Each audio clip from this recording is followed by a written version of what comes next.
Cook with me. And no, I'm not a chef.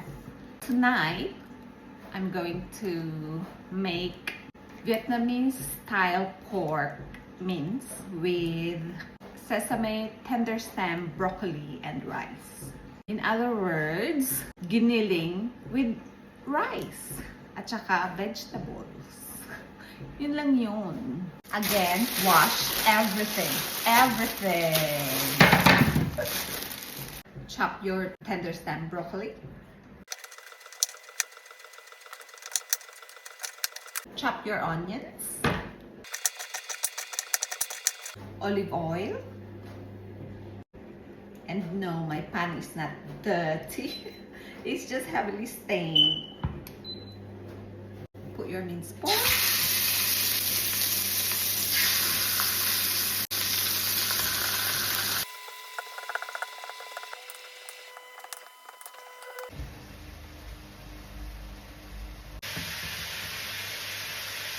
So we'll put the tender stem, broccoli,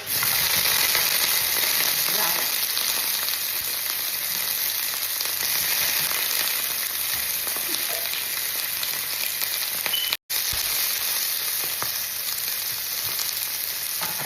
salt and pepper. Aray!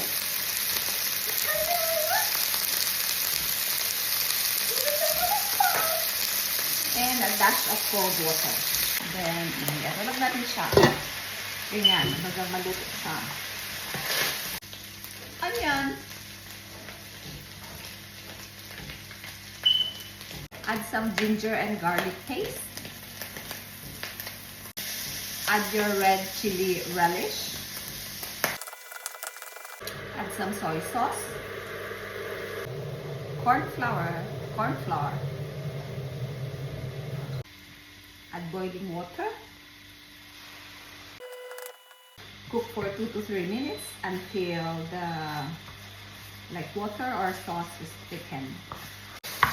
Ito yung broccoli tempo. Perfection. Sesame oil. And then cook for another 30 seconds and then that's it. So wrap.